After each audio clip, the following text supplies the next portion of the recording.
Our mission is to make psychology easier to understand, more compassionate, and a little less lonely to explore. We create these videos to help people better understand themselves and the people around them, and hopefully make the journey of being human feel a little less confusing. Don't forget to subscribe if you enjoy content like this. It would mean the world, and in return, we will keep working on topics that aren't really covered, but need to be covered. With that said, let's talk about something that feels almost invisible, but affects so many people. What happens when happiness feels like it's always just out of reach, and you can't quite figure out why? Not the sadness that comes with a clear reason, like losing someone or going through something difficult, but that quiet emptiness that sits in the background even when everything should technically be okay. If this resonates with you, then this video is for you. Part 1: When everyone else seems to have figured it out. Have you ever scrolled through social media or sat in a room full of people laughing and thought, why can't I feel what they're feeling? Like in The Perks of Being a Wallflower, when Charlie watches his friends dancing and living their lives while he feels stuck behind some invisible wall. Or that scene in Inside Out when Riley is supposed to be happy about her new life, but Joy just can't seem to make things work anymore. Those moments hit hard because they reflect something real, the feeling of being disconnected from happiness even when it's supposed to be right there. For some people, happiness feels less like an emotion they experience and more like a concept they've only read about. You understand that it exists, you see other people living it, but something about it feels distant, like trying to remember a song you've never actually heard. Part 2: When good things happen but don't feel good.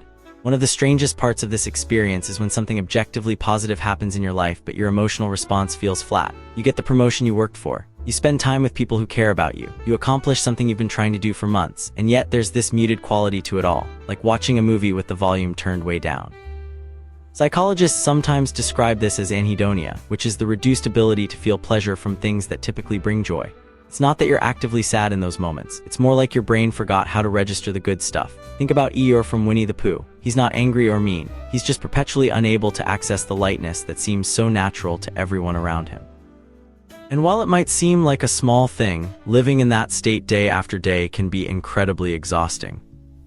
Part 3: The guilt that comes with not feeling happy. Here's where things get even more complicated. When you can't feel happy and you don't know why, guilt often shows up uninvited. You start thinking things like, other people have it so much worse, or I should be grateful for what I have, or what's wrong with me that I can't just be normal. This guilt becomes another layer on top of the emptiness. Now you're not just struggling to feel happy. You're also beating yourself up for struggling in the first place. It's like that moment in BoJack Horseman when BoJack has everything he thought he wanted, the fame, the recognition, the success, but he still feels hollow inside. And then he feels terrible for feeling hollow because isn't this what he was supposed to want? Songs like Numb by Linkin Park or Breathe Me by Ja capture this feeling beautifully. They express that sense of being lost inside your own life, unable to connect with the happiness that feels like it should be there. But here's something important to understand. Feeling guilty about not feeling happy doesn't make you ungrateful or broken. It usually means you're dealing with something deeper that hasn't been addressed yet. Part 4: The invisible weight of unprocessed emotions. Sometimes happiness feels out of reach not because there's something wrong with you, but because there's unfinished emotional business taking up space in your mind. Maybe it's grief you never fully processed. Maybe it's disappointment that you pushed down because you thought you had to stay strong. Maybe it's anger or fear or loneliness that you've been carrying for so long it just feels normal now. Think of it like trying to fill a cup that already has rocks in it. You can pour in all the positive experiences you want, but if those rocks are taking up space, there's only so much room left for anything else. In Pixar's Soul, Joe spends his whole life chasing this one moment he thinks will finally make him happy. But even when he gets it, something still feels off. It's only when he starts paying attention to the smaller, quieter parts of being alive that things begin to shift. The same can be true for us. Sometimes we're so focused on trying to feel happy that we forget to actually feel our feelings, whatever they are. Part 5: When your brain chemistry is part of the story. Here's a part that often gets overlooked in conversations about happiness. Sometimes the reason happiness feels out of reach has less to do with your circumstances or your thoughts and more to do with your brain chemistry. Conditions like depression, anxiety, or even certain physical health issues can affect the way your brain processes emotions. It's not about being weak or not trying hard enough. It's about neurotransmitters like serotonin and dopamine not functioning the way they're supposed to. Imagine trying to run a computer with outdated software. You can click all the right buttons, but if the system itself isn't working properly, things are going to feel off. That doesn't mean you're broken. It means you might need support, whether that's therapy, medication, lifestyle changes, or a combination of things. And there's no shame in that.